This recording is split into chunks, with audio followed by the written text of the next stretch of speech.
Chapter 17, Uncle. When they pulled into the fairgrounds, they could hear music and see the Ferris wheel turning in the sky. They could smell the dust of the racetrack where the sparkling cart had moistened it, and they could smell hamburgers frying and see balloons aloft. They could hear sheep blatting in their pens. An enormous voice came over the loudspeaker and said, "Attention, please. Will the owner of a Pontiac car, license plate number H2439, please move your car away from the fireworks shed?"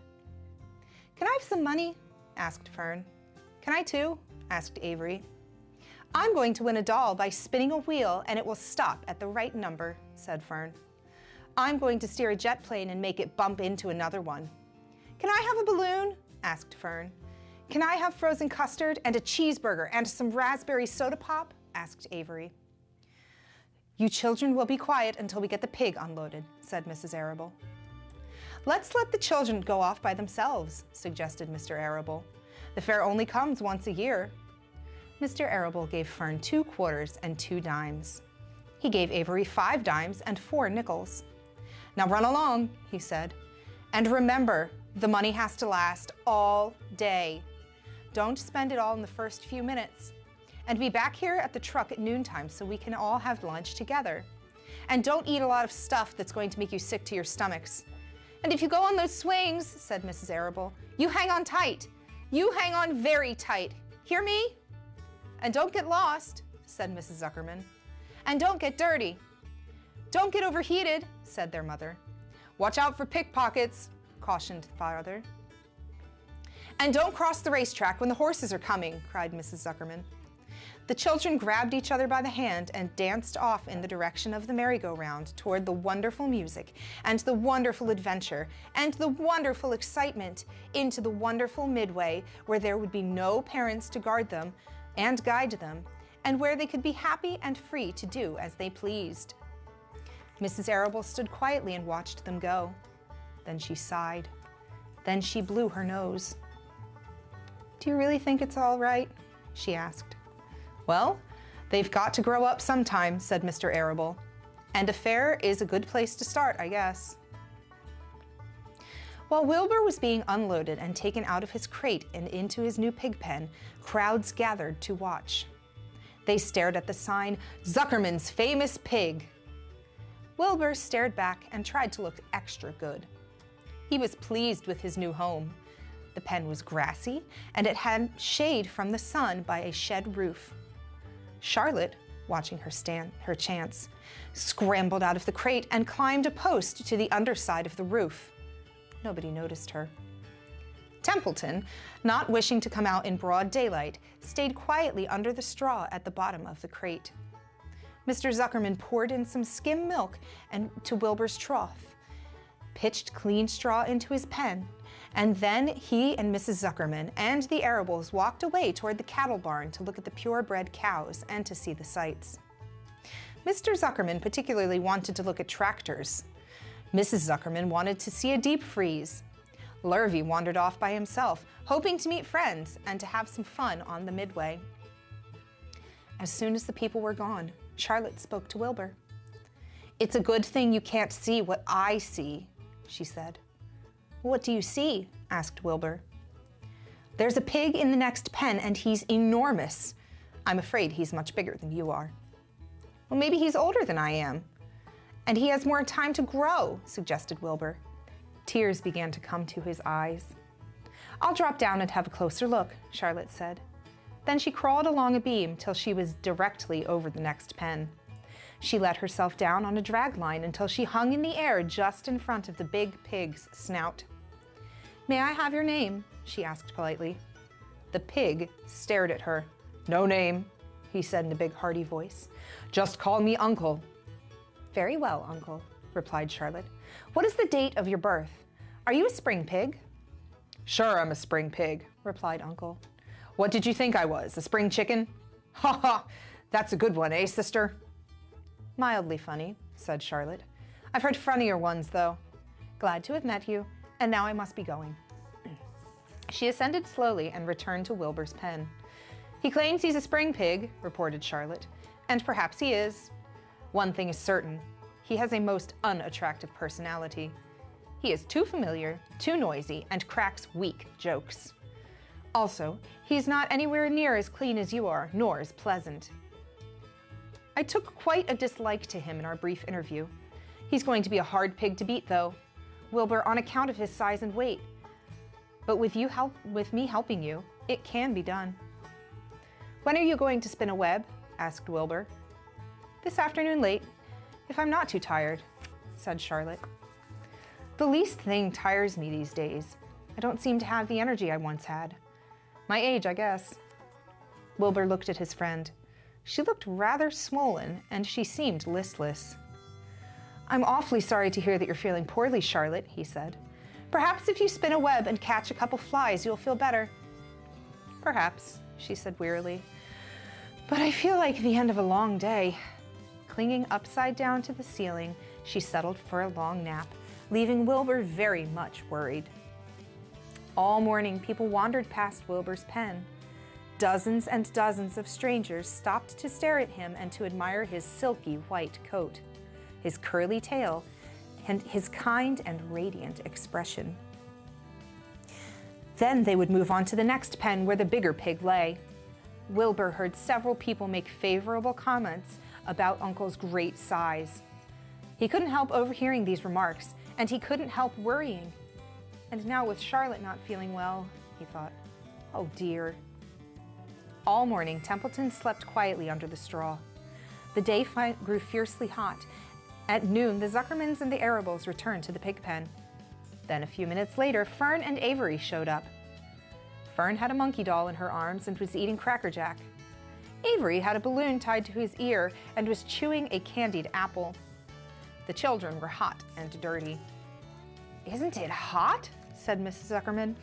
It's terribly hot, said Mrs. Arable, fanning herself with an advertisement of a deep freeze. One by one, they climbed into the truck and opened lunch boxes. The sun beat down on everything. Nobody seemed hungry. When are the judges going to decide about Wilbur? Asked Mrs. Zuckerman. Not till tomorrow, said Mr. Zuckerman. Lurvy appeared, carrying an Indian blanket that he had won. That's just what we need, said Avery, a blanket. Of course it is, replied Lurvy, and he spread the blanket across the sideboards of the truck so that it was like a little tent. The children sat in the shade under the blanket and felt better. After lunch, they stretched out and fell asleep.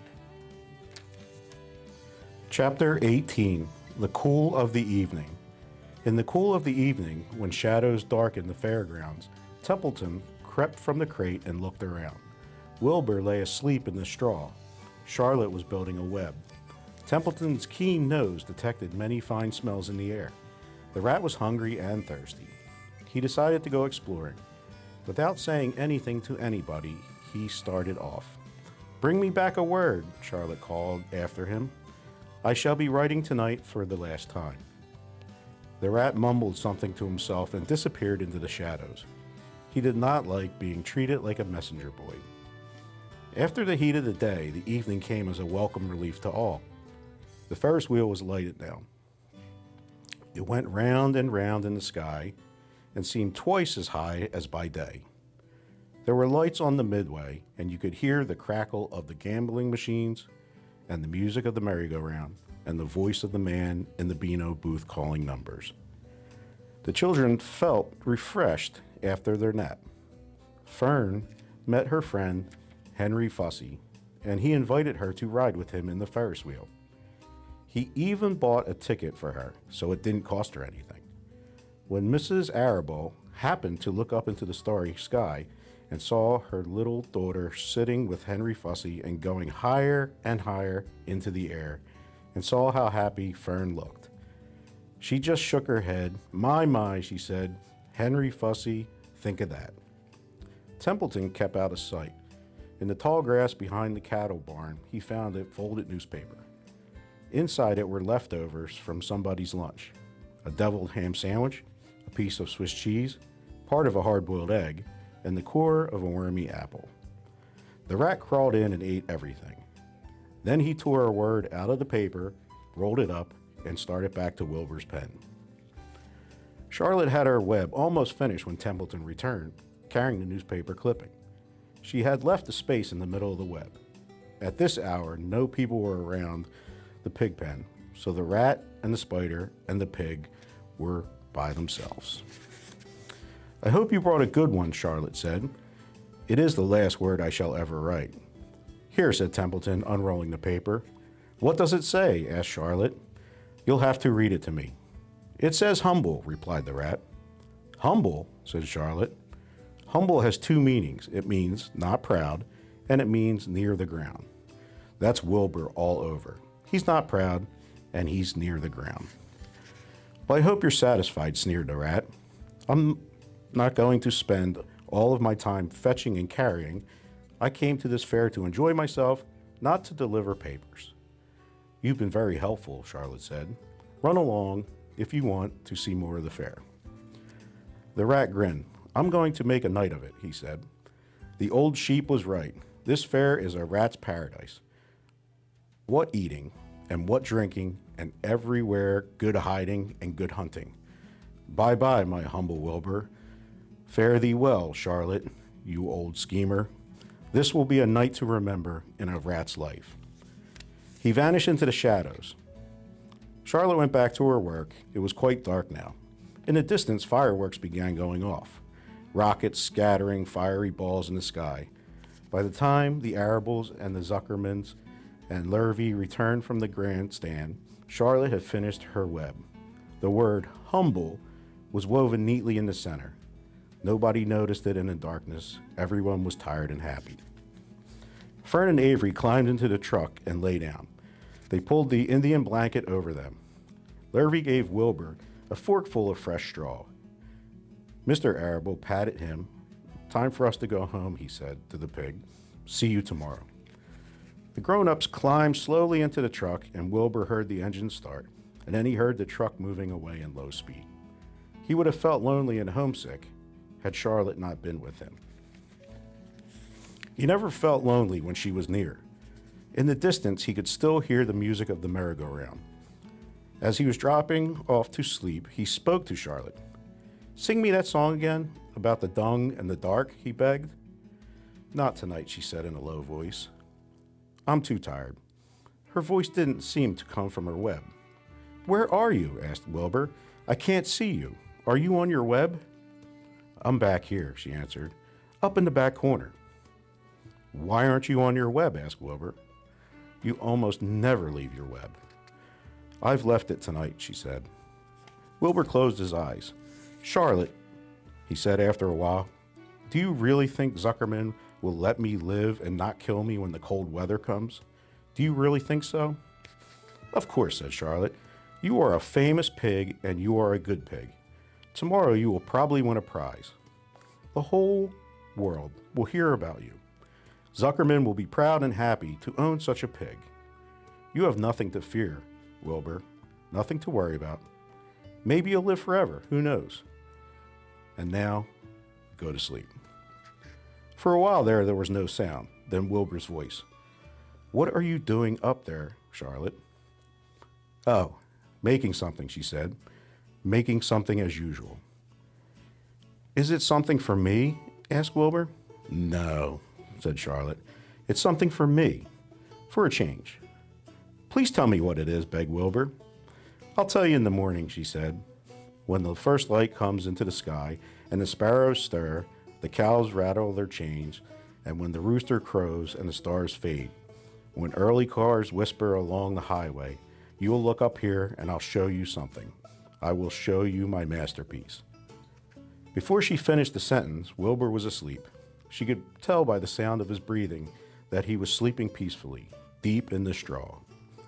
Miles away, at the Arable's house, the men sat around the kitchen table eating a dish of canned peaches and talking over the events of the day. Upstairs, Avery was already in bed and asleep. Mrs. Arable was tucking Fern into bed. "Did you have a good time at the fair?" she asked as she kissed her daughter. Fern nodded. "I had the best time I have ever had anywhere or any time in all my life." "Well," said Miss Arable, "isn't that nice?"